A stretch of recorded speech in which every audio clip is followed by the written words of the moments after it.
അല്ല, ഞങ്ങളത് സ്റ്റഡി ചെയ്തുകൊണ്ടിരിക്കുകയാണ്. അവസാനം വന്ന ഈ പോർട്ടലില് ഇത് ചേർത്തതോടുകൂടി വഖഫ് ഭൂമിയാണെന്ന് അവസാനത്തെ വഖഫ് ബോർഡ് പോകുന്ന വഴിക്ക് ഞങ്ങളുടെ ഗവൺമെന്റ് വരുന്നതിന്റെ ഇടയിൽ ഒരു തീരുമാനം എടുത്തല്ലോ, ആ ഒരു ഡിസിഷൻ എടുത്തല്ലോ. അല്ല, നമ്മൾ അതിന്റെ ഭാഗമായിട്ട് ഞങ്ങൾ എല്ലാവരുമായിട്ട് ഇന്ററാക്ട് ചെയ്ത് അവരുമായിട്ട് സമരസമിതിയുടെ ആളുകളുമായിട്ട് സംസാരിച്ചു.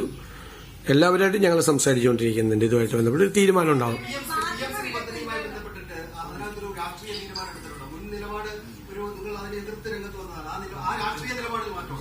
അല്ല, ഞാൻ ചോദിക്കട്ടെ, ഇതെല്ലാം വാർത്തകൾ വരികയാണ്.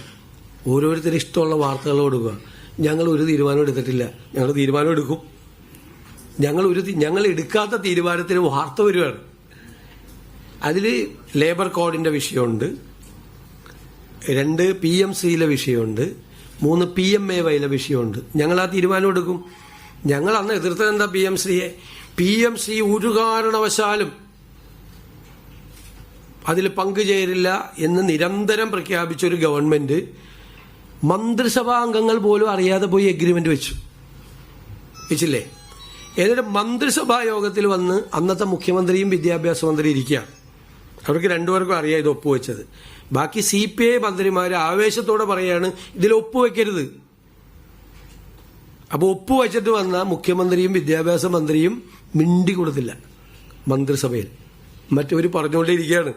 സ്വന്തം മന്ത്രിസഭാ അംഗങ്ങളെ പോലും അറിയാതെ മന്ത്രിസഭയുടെ പെർമിഷൻ പോലും എടുക്കാതെയാണ് വെച്ചത്. അത്രയും നാള് PMCയിൽ ഒപ്പുവെക്കില്ല എന്ന് പറഞ്ഞ് വൺ ഫൈൻ മോർണിംഗ് പോയി ഒപ്പുവെച്ചപ്പോൾ മന്ത്രിസഭയെ പോലും വിശ്വാസം എടുക്കാതെ ഒപ്പുവെച്ചപ്പോഴാണ് ഞങ്ങൾ അതിനെ ചോദ്യം ചെയ്തത്. ഇപ്പൊ അവർ ഒപ്പുവെച്ചൊരു ഗവൺമെന്റ് കണ്ടിന്യൂവേഷൻ ആണ്. അപ്പൊ നമ്മൾ പരിശോധിക്കണം, അതിന്റെ അകത്ത് ലീഗൽ ഒബ്ലിഗേഷൻ ഉണ്ട് ഒരു സ്റ്റേറ്റിന്, അല്ലെ? വ്യക്തികളല്ലല്ലോ പോയി ഒപ്പുവെച്ചത്, സ്റ്റേറ്റ് ഗവൺമെന്റ് ആണ് ഒപ്പുവെച്ചത്. ഗവൺമെന്റ് ഓഫ് കേരളയാണ് ഒപ്പുവെച്ചത്. ഇപ്പൊ ഗവൺമെന്റ് ഓഫ് കേരള, ഞങ്ങള് ഭരണതലത്തിലെ ആളുകൾ മാറിയെന്നല്ലാതെ ഗവൺമെന്റ് ഓഫ് കേരള തന്നെയാണ് ഞങ്ങളുടെ പൊസിഷൻ. അപ്പൊ അതിനകത്ത് ലീഗൽ പൊസിഷൻ എന്താണ്, അതിലെങ്ങനെ സ്വീകരിക്കാൻ പറ്റുമെന്ന് പഠിക്കാതെ ചെയ്യാൻ പറ്റുമോ?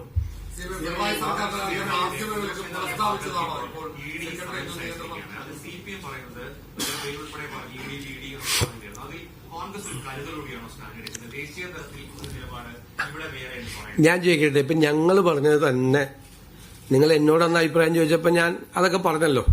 മോഡിയെ കാണാൻ പോയിട്ട് ഞാൻ ഇതൊക്കെ ചെയ്യിപ്പിച്ചൊക്കെ ഞാൻ പറഞ്ഞല്ലോ, റെയ്ഡൊക്കെ നടത്തിച്ചത്.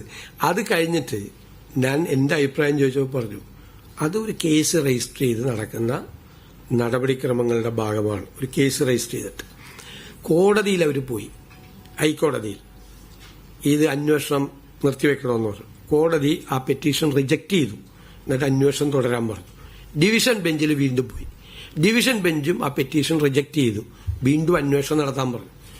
എന്നിട്ട് ED എങ്ങനെ അന്വേഷിക്കണം, ED റെയ്ഡ് നടത്താമോ, ED ചോദ്യം ചെയ്യാമോ, സമൻസ് അയക്കാമോ എന്നൊക്കെ പറയാൻ കേരള ഗവൺമെന്റിന് എന്ത് ജൂറിസ്ഡിക്ഷൻ ഉള്ളത്? ഒന്ന്.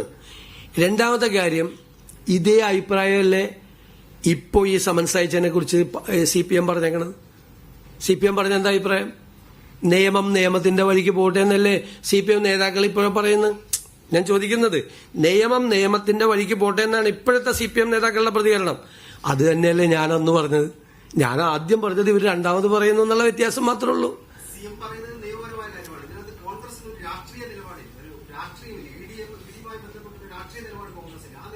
അല്ല, ആ നിലപാട് വന്നപ്പോഴും ഞങ്ങൾ അന്വേഷണമായിട്ട് സഹകരിക്കുകയായിരുന്നു. ഇത് രാഷ്ട്രീയമായ കേസാണെങ്കിൽ CPMന് രാഷ്ട്രീയമായി അതിനെ എതിർക്കാനുള്ള അവകാശമുണ്ട്. ഞങ്ങൾ അതിനെ ചോദ്യം ചെയ്യുന്നില്ല. പക്ഷെ ED റെയ്ഡ് ചെയ്യാൻ വരുമ്പോൾ EDയുടെ വണ്ടി തല്ലി പൊളിക്കുക, അതിന്റെ അതിരിക്കുന്ന ആളുകളെ അടിച്ചാൽ ലോ ആൻഡ് ഓർഡർ സിറ്റുവേഷൻ ആണ്. അവിടെ പോലീസ് ഇടപെടും. അതൊന്നും നടക്കില്ല കേരളത്തിൽ, അതൊന്നും നടക്കില്ല. അതിലിടപെടും. നമ്മൾ 55 മണിക്കൂർ രാഹുൽ ഗാന്ധിയെ ഇൻട്രോഗേറ്റ് ചെയ്തില്ലേ? അവരവിടെ പോയിരുന്നില്ലേ? മനസ്സിലായില്ലേ? കേസല്ലേ? ഇപ്പൊ CPM നേതാക്കൾ എല്ലാവരും പറയുന്നുണ്ടല്ലോ. ഇപ്പൊ ഇഷ്ടിക കയ്യിലെടുത്തില്ലല്ലോ. സമൻസ് അയച്ചപ്പോ ഇഷ്ടിക കയ്യിലെടുത്തോ? ഇഷ്ടിക കയ്യിലെടുത്തില്ല. നിയമത്തിന്റെ വഴിക്ക് പോട്ടെ എന്ന് അത് മാത്രമേ ഞാനും പറഞ്ഞുള്ളൂ അന്ന്.